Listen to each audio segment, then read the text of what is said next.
স্বাগতম ভাগ্যবার্তা অনুষ্ঠানে আপনাদের সকলকে।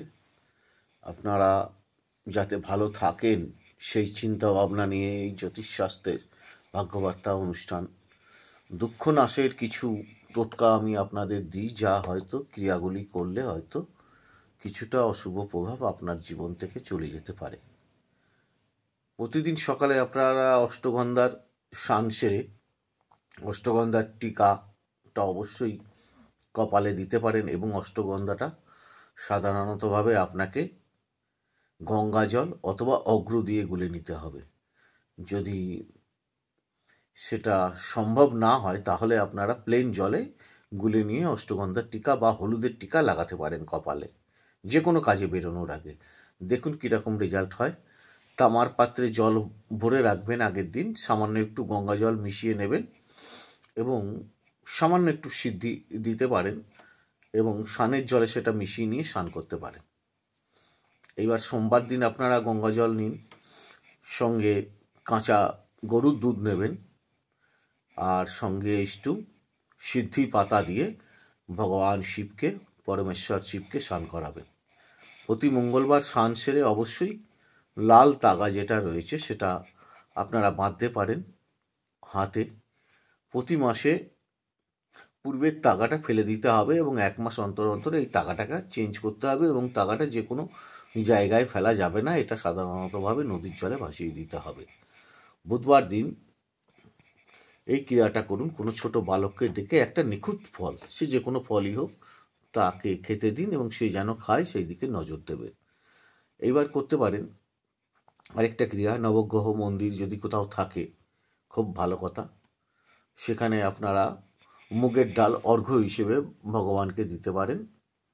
প্রতি বৃহস্পতিবার যে কোনো কালী বা নবগ্রহ মন্দিরে ছোলার ডাল আপনারা নিবেদন করতে পারেন। শুক্রবার আবার ওই মন্দিরেই আপনি আতপ চাল, দই, মিষ্টি পূজার জন্য অর্ঘ্য হিসেবে দিতে পারেন। প্রতি শনিবার দিন আপনারা কাককে রুটি খাওয়াতে পারবেন। এটা শুধু শনিবার না, প্রতিদিনই আপনি খাওয়াতে পারবেন রুটি। নিয়মিত শ্রদ্ধা, ভক্তি, বিশ্বাস অবশ্যই ঈশ্বরের ওপরে রাখবেন।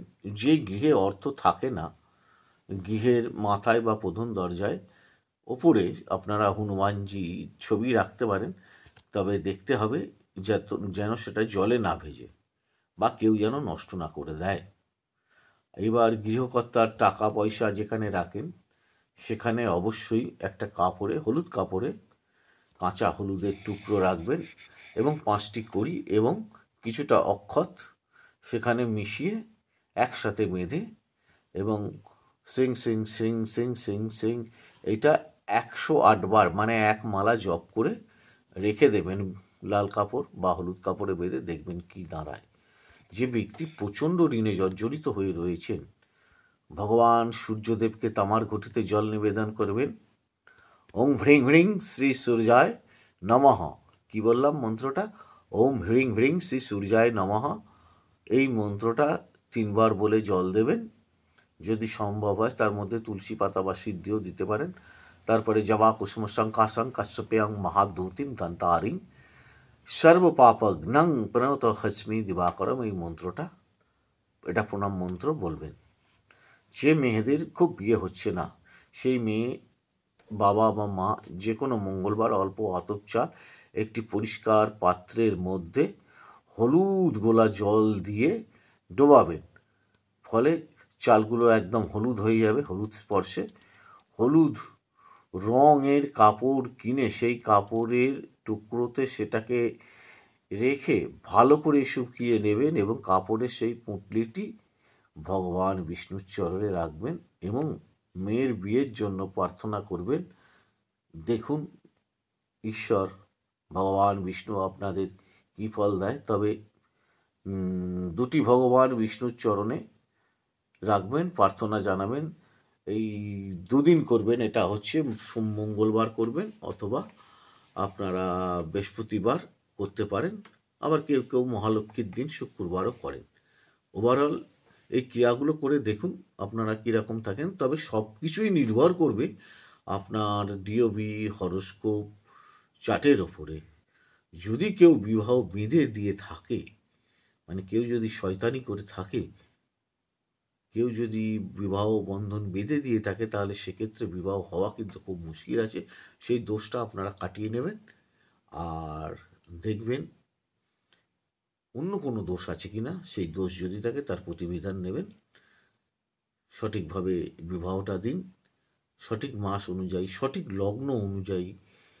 তারপরে ধরুন বারটাকেও দেখতে হবে, যেন বারটা যেন শনি মঙ্গলবার কখনোই পড়ে না, বিবাহ দিনও যেন না পড়ে, এবং আপনার হচ্ছে ওটাকে যেটা বলছে বাসর রাতটাও যেন আপনার বৌভাত যেটা বলছে সেটা হচ্ছে শনি মঙ্গলবার যেন অবশ্যই না পড়ে, সেই দিকে নজর রাখবেন।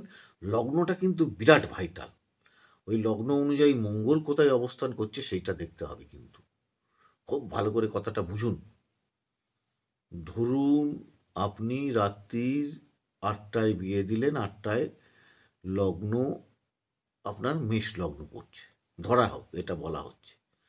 এইবার সেই মঙ্গল লগ্নে অবস্থান করছে বা চতুর্থে অবস্থান করছে বা সপ্তমে বা অষ্টমে অবস্থান করছে বা দ্বাদশে অবস্থান করছে। এটা কিন্তু খুব একটা গুচ্ছ বিদ্যা, বলে দিচ্ছি আপনাদের, খুব মনে রাখবেন কিন্তু এই জিনিসটা। লগ্ন বিরাট ভাইটাল। আমি সেকেন্ড পার্টটা করে বলে দিচ্ছি আপনাদের কি হবে, কীরকমভাবে করা উচিত। এবার অনুষ্ঠানগুলো যারা দেখেন, শোনেন, লাইক শেয়ার সাবস্ক্রাইব করেছেন, তাদের সকলকে অসংখ্য ধন্যবাদ। ঈশ্বর আপনাদের সকলের মঙ্গল করুক। আপনারা সকলে ভালো থাকুন, অনুষ্ঠানগুলো দেখুন, আর অনেক কিছু জানুন, অন্যকে জানার একটা সুযোগ করে দেন শেয়ারের মাধ্যমে। ঈশ্বর আপনাদের সকলের মঙ্গল করুক।